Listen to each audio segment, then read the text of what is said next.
Are you a parent wondering if you're doing right by your kids? A therapist seeking real-world applications for working with children and their families? A teacher trying to navigate educating the whole child in today's world? Then this is the podcast for you.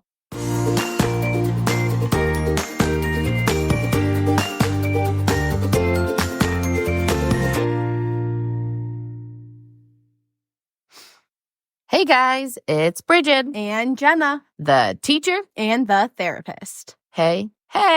What's up? I think it's 16. I didn't check. Oh, snap. That's embarrassing. I'm pretty sure it's 16. We are going for short and sweet this week. Easy peasy. Just some listener questions from all of our famous fans. Listener questions. Millions of fans.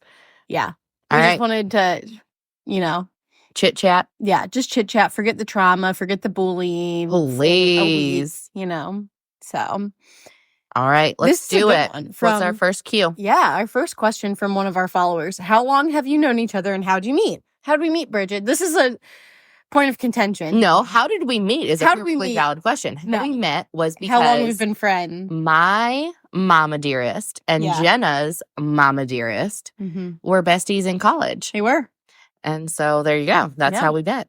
That's how. As the story not yet, goes, but then later we were born. please let my dad not be listening to this. But as the story goes, Judy threatened my dad within an inch of his life to take my mother on a date. And it worked because they have 4 kids. And they got married, and yeah, here we are. Here we are. 4 kids later. Brigid plus 2 of us. Yeah. Look at us. Okay. So that's how we met. That's how we met later on once we were born. Yes, exactly. And we've been friends ever since. No. Because that's how it works. When you're born into 2 families that are friends, you're automatically friends with the people in the other family. Friends. So we were like acquaintances. Brigid was like my family friend. I'm That's my sorry. take on I'm it. sorry. We were not We were god sisters. acquaintances. Okay, we were god sisters. We were god sisters. We still are. Yes, But- because Jenna's parents are my godparents Yes. because parent besties. Yes, exactly. And so, yeah. So like Brigid was like a family friend. She was my god sister. We were like, she'd come over and hang out when we were younger. And then she moved to Kansas. I moved to Chicago. We didn't really see each other. We forgot each other existed. Yeah. We showed up every once in a while. Bridal shower, wedding. You skipped my baby shower. I was living in Chicago at the fine. time. But anyway, even though I missed your baby shower, like 3 months later, you texted me a picture and you said, well, of your baby. And you said, will you be my godmama? Because it was coming from the baby. And I said, sure, of course. Because I thought it was so cute. It's so cute. Since your mom was my godmom, I was like, how Yeah. precious. Like, then If Jenna can I- be my kid's godmom. And I am. And it's It's adorable. amazing. Adorable. Yeah. And then on And then we March still 15th, weren't really friends. we still weren't friends. We were just still acquaintances then. We were like God family, doubly. But then when did we really become friends? I don't know, at some point after the fact. I mean, well, then I moved home. Yeah, to because Ohio. COVID. COVID made us So, friends. well, on March 15th of 2020, Yeah. your children got baptized. And then the next day, they were like, no one go to No school one's or allowed to leave go your to house church. or do No, anything. they literally- The church is closed. Yes. Yeah. So They barely snuck your it in there. your kids shut down the church. Yeah, well, they were like, we've got the Bartletts. We're good. That's all we need. Yeah. I mean, we became friends like through that because then I moved back to Ohio and I started hanging out more with Brigid and her boys. And Because you used to babysit for me. yeah, but You would come over then- and babysit, and then it turns out we would just like hang out and chat. Yeah.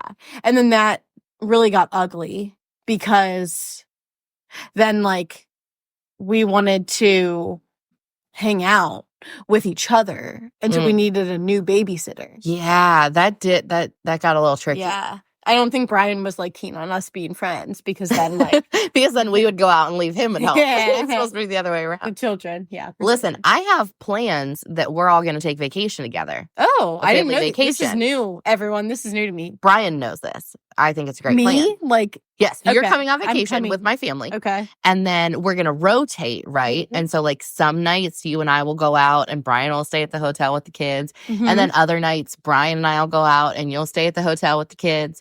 And then some nights you'll stay no, At the hotel with the that's kids. actually not part of and the Brian and I will go out. That's not happening. Or one night I'll take the boys out and you two can have a date night in. adorable. That would be fun. I'll take them to the boardwalk or wherever we are. Yeah, I don't know where we're going on this mystery vacation. Okay, well, news to me, everyone. You're the first to know. Going off of that, how did the pod start, Bridge? I don't even know. I feel like we talk about this stuff a lot anyway. Like a lot of our conversations are naturally about these things. About trauma. And kids. A lot of our conversations are just about the ACE scores. Well, we're around kids all the time, both of us, so it just naturally comes up.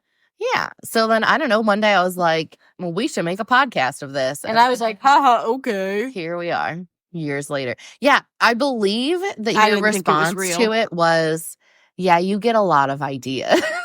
Which, like, is fair. ADHD brain. I get a lot of ideas and then I don't follow through with them. Yeah, so I didn't think so. And then one day I was babysitting your children and you came home and you said, we should record Today's the day. You should record our first episode. And I said, of what? Lo and behold, Brigid had made a Gmail account months prior. Yeah, well, that's how it started. I made a Gmail and, like, something else. Mm-hmm. Like months and months beforehand. And then I was like, nah, I'm not going to do this. And then here we are. Here we are. Cool. Okay. That's how it started. What's next? How do we come up with episode ideas, Brigid? I don't know. How do we come up? We've had a notes app in your phone. That was like, it was like email first. And then we like had actually before, well, I didn't know about the email, but before we even said like, okay, let's do our first, I almost said session because therapist brain. Before we did our first episode, we just had this like long list of this like future hypothetical podcast. Mm-hmm. What would we talk about? And as we come up with ideas, we add them. So friends, if you want to Instagram message us, email us ideas, if you have things pertinent to children you want to talk about or parenting or life or teaching, therapy. We could just make it like one big therapy session. Yeah. Like they can write in their problems and we can solve them. We could be like Dear Abby. Love it. Okay. I always thought I would be so good at that. Yeah. I was always the friend that like people came to for advice. Mm-hmm. So I feel like I would be an excellent Dear Abby. Yeah. Dear Brigid. Okay. Exactly. Yeah.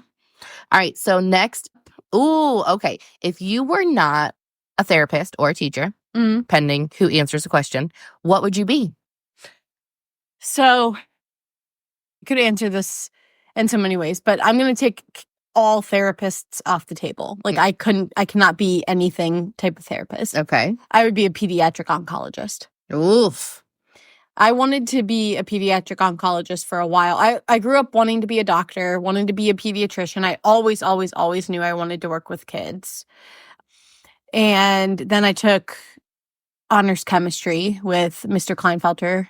Shout out. Hey. And I said, I absolutely cannot take another chemistry class ever again.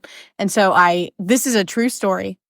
I marched myself from my first day of honors chemistry down to the guidance hall as a sophomore in high school, nowhere near needing to make this decision. And I said, I need a new career. And they said, Jenna, you're 16, you don't have a career. And I said, I know. But in my head, I need a new career that does not involve chemistry. And so, yeah, I think I always wanted to be a doctor, and then it kind of evolved into wanting to be a pediatric oncologist, which I think this belief is pertinent to my job as a therapist too. I always felt like I'm going to have really hard, sad days. Mm-hmm. And then there are going to be really, really great stories that are going to make my job worth it. Yeah. And I feel that same way about therapy. I love it. If you weren't a teacher, what would you be? Okay, I have at various points in my life said I would be so good at so many jobs. Like a marriage and family therapist? Okay, that's probably my real answer, is I would be a therapist if I were not a teacher. But also... So then the podcast would be called Therapist and Therapist. For a time, I wanted to be a lawyer. I feel like I would be a really good lawyer. You make good arguments, I think. Yeah. But also, like, sometimes I need to chill, so maybe I would not be a good lawyer. I also, I don't know if I could take you seriously. In a court of law? I have professional Brigid, too. I've never seen her. No, you haven't.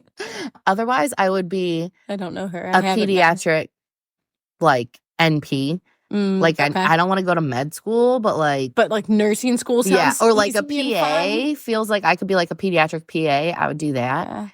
All right. To all of Bridget's family who are nurses, she just said nursing school is easy. So. I don't believe that's what I said. I'm pretty sure that's what I heard. I believe. Go ahead and write in if that's what you heard. Is it easier than med school, though? Like, I don't know. It's cheaper. I haven't done either one of them. I did a year of nursing school. Like, shut up. Like nursing. That was what I was going to start. I did not know that. Yeah, that was my freshman year. I was a nursing major.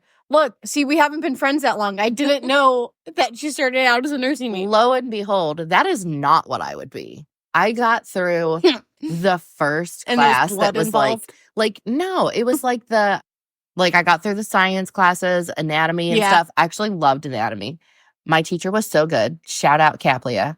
She used to give you peppermints when you took the test. She was great. Aces. Love that. But the first class that was this is what nursing is. I was like, oh, dear Lord, not for me. No thanks. I have been mistaken. This ain't it.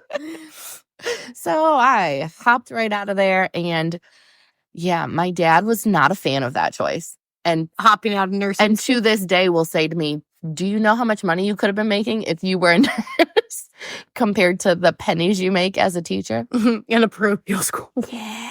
Meanwhile, he went to Grandparents' Day at my children's school. Yeah. And it was reported to me by my children's teachers that my dad said to them so many times, thank you for being a teacher. Thank you for being here. Thank you for doing but not my this. daughter. And I was like, are you kidding me? It's only good for other people, not for you. No. To be fair, at the end of the day, I believe that he's very proud of what I do. So yeah, he just doesn't say it. No, he's a man of very few words. We're so opposite. True. So opposite. We don't know where Brigid comes from. No, it ain't him. And he talks never. Are we sure he's your real dad? Jury's out. What's the next question? Okay. What is your third favorite animal? This is very important. Okay, my third favorite animal. Yeah. This was submitted to us by a child. Third favorite. It is probably... Oh, gosh. I'm going to say dolphin. Okay. That's my second. Okay. I'm working on my third. I know. That's what I had to start with the first one. Yeah, you got to work your way down. I'm going to say dolphin is third. Okay. Third favorite animal. That's a harder question than you think. It is. Kids, they get it. I was asked a few weeks ago what my favorite shape was, and I was stumped. It is so clearly an octagon, though. So for me? No. For you. For literally anyone, it should be an octagon. Mine's a diamond. I believe you mean rhombus. A diamond is a rock and not a shape. Whatever. I'm pretty sure rhombus and diamond are the same shape. Okay, third favorite animal. My third favorite animal. Okay. Is it a frog? I don't think so. I don't know. Probably a chinchilla. A chinchilla. Probably a chinchilla. They have really soft fur. They're dusty. Well, they have to take dust bath. Yeah. Mm-hmm. Yeah. My T likes to roll around in the sand at the beach because he's a chinchilla. It is. That's probably because his godmother's third favorite animal. Not great. He's a chinchilla. He literally will just be rolling around back to belly. I'm a chinchilla. I'm a chinchilla. Typical 4-year-old behavior. Can't wait for our family vacation. We better not go to the beach. Oh, my. Okay, Brigid, what does a typical day in your life look like? Chaos, followed by more chaos. Just all chaos. Literally chaos. Most of the time. From sun up to sun down. No. Before sun up. That's true. Dark to dark. Sometimes I get text messages. I'm awoken by text messages from Brigid. Oh, no. My apologies. Oh, I mean, it's right before my alarm, but it's I'm oh, she's making pancakes, right? She is in her day. She is not rolling in bed right now. Except on the weekends. Then I think I text you from exercise class and you're in bed. I text you, or when you text me on the weekends, okay, I get nervous because I'm say you text me at 7:30 or 8 and I don't respond until 8:30 or 9. I'm what is she going to think if I'm sleeping and my children are awake? And I'm always afraid that you're going to judge me. Oh, for sleeping in on the weekend. That's hilarious because I just assume that Brian's watching them. Yeah, that's it. Absolutely. He's not sleeping also. Or they're downstairs getting into the pantry. They're self-sufficient. They get up, we have their snack box. It's got like cereal low and enough, snacks and whatever that they can get on their own. And it's all like bags they can open or like clementines that, cuties that kids can peel them. And so they can just get their own food and then they just watch TV. So like, why do I need to be there for that? Yeah. I've never once thought about that. I'm just going to sleep. So anyway, my day usually looks like T waking up at 4:00 in the morning and going downstairs to watch Sonic on his tablet. And then Brian gets up for work and he literally, it's so funny, he like sprints back to bed because he doesn't want to be caught. That is so funny. And then he'll tell me, that's the extra funny part though, is he'll come tell me, he'll be like, I was up in the middle of the night to be on my tablet. I was up in the middle of the night. Meanwhile, his brother's, in my bed. Anyway, so that's what my day looks like. Pure chaos. All the time. 100% of the time. Yeah. And then we leave my house and go to my job, which is more chaos. All the kids. All chaos all the time. And then I leave my work job and I go to my night job, which is, you guessed it, chaotic. Chaos. And then I go home and crawl into bed. I'm going to sleep until Jay crawls into bed with. My golly. My day, I get up at 6 a.m. A.m., not p.m. Not p.m., a.m. I go on a walk my mom and I take the dogs for a walk. That is so fresh. It's cute. And then I come back, get ready for work. Depending on the day, I start work at either 8 a.m. or 9 a.m. And then I work usually like 8 or 9 hours. I see like 7 or 8 clients a day. And then usually I'll like go to the gym, work out, do something like that. Then I come home and I'm a big TV person. I do a lot of TV. So that's how I kind of decompress usually. Love it. And yeah, so that's, I don't know, typical day in my life. Okay, well yours is, maybe this is a more general question for me, but for you, the question is, what is your favorite age to work with and why? So currently you're working with like a restricted age. Yes, currently I have 5-year-old. You're educated to. I would say my favorite age to work with is probably upper elementary. Interesting. Well, kindergarten's great though. Like those 5 to 6s are really something special. But what's your like license? Is it K to 3? Yeah, pre-K to 3. Pre-K, duh. And like 3 is solid. Like 3rd graders are phenomenal. Interesting. But kindergartners are too. It's very different. It has to be kindergarten or 3rd grade. I would say kindergarten or 3rd grade. Screw the first and second graders. Oh, no. That's not where it's at. Nope. That's not where it's at. Yeah, my favorite, I like the teeny weenies. For therapy, I like 3, 4. 3 or 4. Little peanuts. They're a little tiny. Yeah. Yep. That's a good one. Favorite. All right. What else? So, okay, wait. So you like the babies, the little guys. But what do you, like, is that all you work with? Or do you work with more? Oh, yeah. I work with, like, all ages. I mean, I have worked with all ages. Currently, I think it just so happens right now, my oldest client is in, like, their mid-40s. But I've worked with clients older than that, like, in their 60s. I don't think I've seen anybody over, like, mid-60s just by chance, especially at my prior job. It would kind of be like, I got whoever. So, but I don't really have experience with like older adults. But yeah, I've seen as young as 2. So all ages, kids, adults, young adults. Do you find that like people older than you struggle to go to you for therapy? You know, I thought that. I thought that would be like a thing. I also, because like I said, I always knew I wanted to work with kids. And so I knew when I became a therapist that I wanted to work with kids.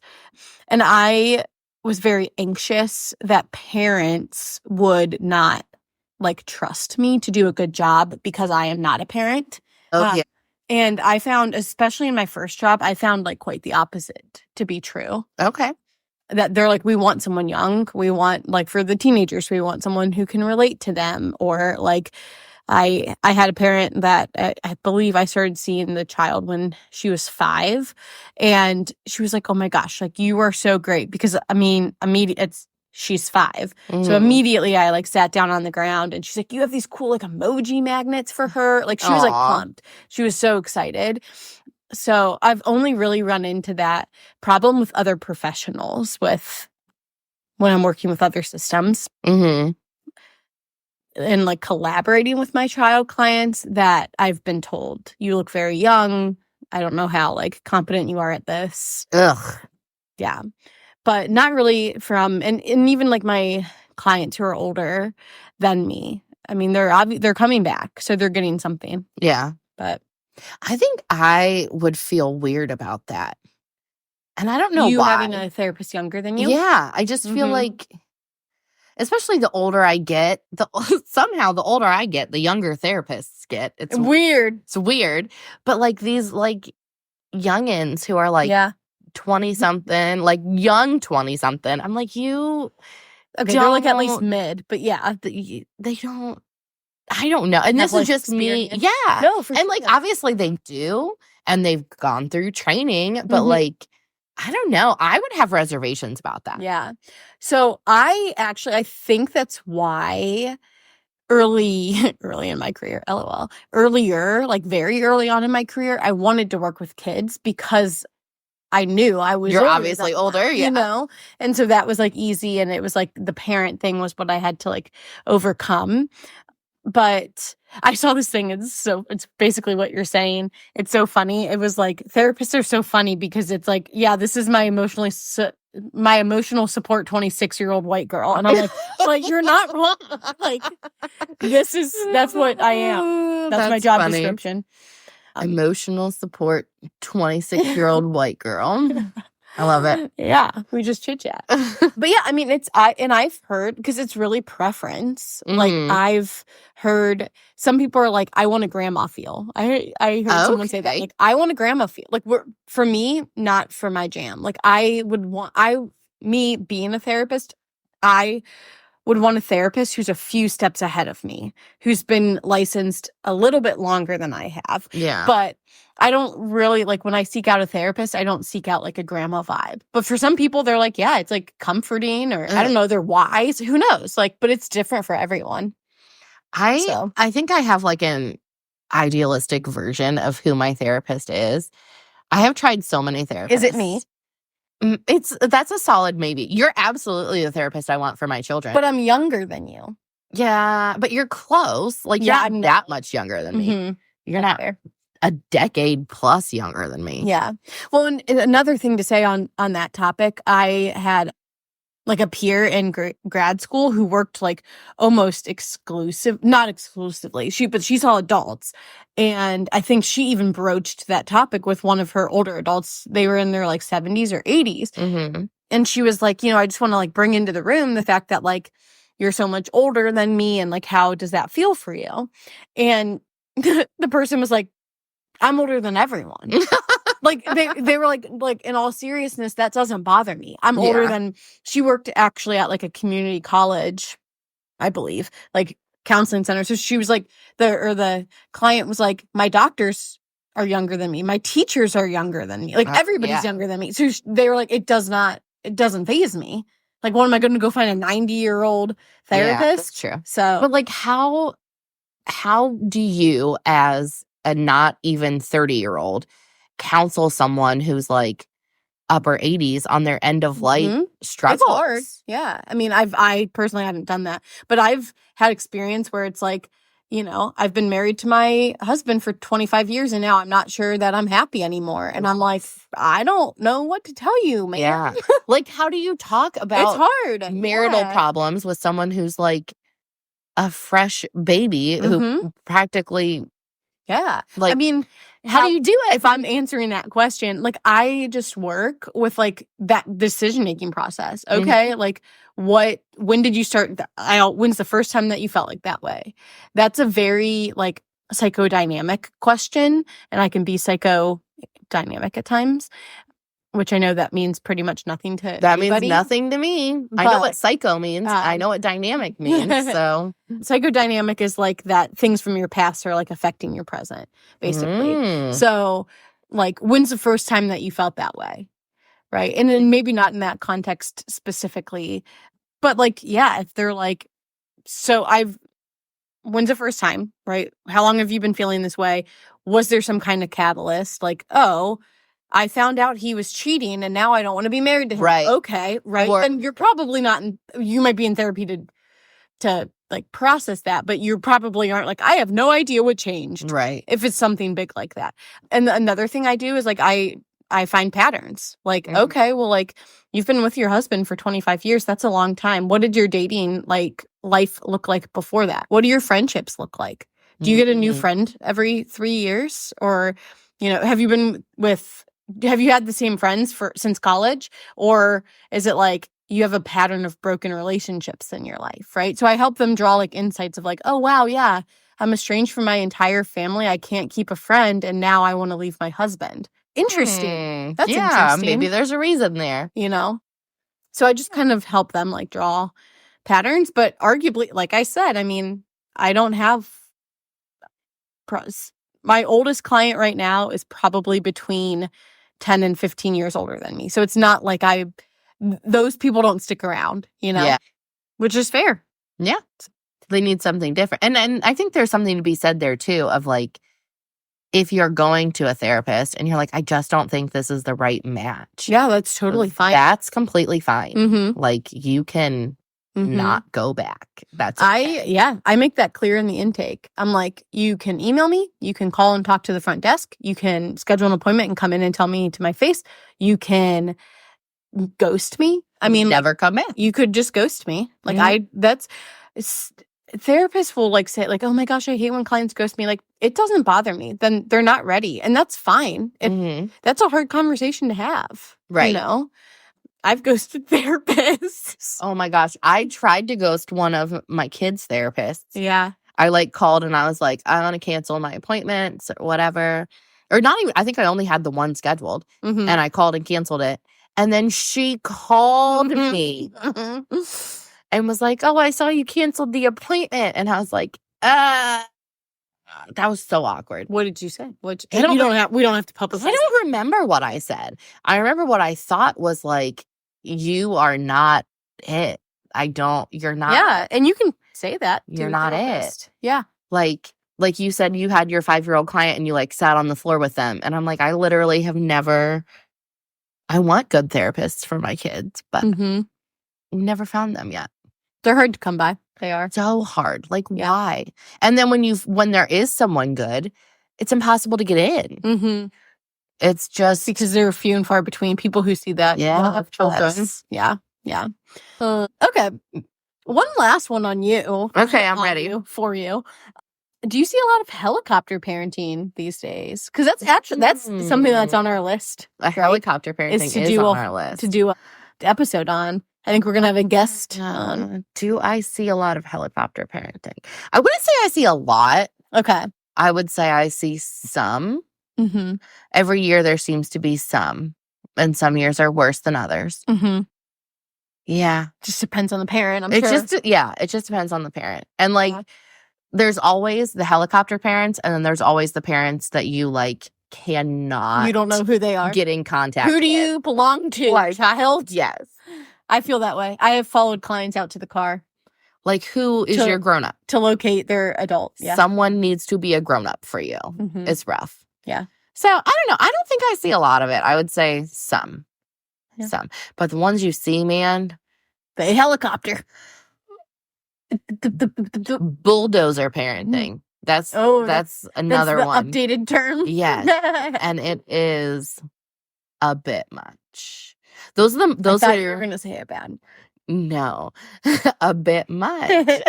Those are the Facebook warriors too. Like they're like, my kid's teacher made me mad, and I'm gonna post about it in the local Facebook group and tag them. Like, oh, it's obnoxious. Like, can we just chill? And okay. This is Jenna's question. I just came up with it, but do you, and you see young kids, so maybe not as much, but do you see more parents that are like, well, actually, maybe with the younger ones, that are like, my kid can do no wrong, or like, oh, you're right, my kid is like the fault of the universe?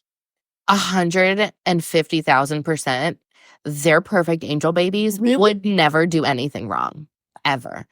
I had such different parents. And I don't know if that's like the school I work in, because I work in a private school, and with that is just going to come more privileged families just by nature. It's a different demographic. And oh my gosh, their perfect little pumpkins would never do anything wrong.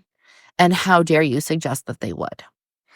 So yeah, that's definitely what we see. Interesting. I had such different parents. My parents were very like, man, you got a letter sent home, you got a call from a teacher, you got, the teacher said something at conferences. It was like, Jenna, you are in so much trouble. You need to stop talking in class, like whatever. It wasn't like, hear me out my side of it. It was like, you are in trouble. I remember having so many conversations with my dad of like, why are you never on my side? I'm your kid. Yeah. Like, why do you never take my side? Yeah. It's always the other people. Yeah.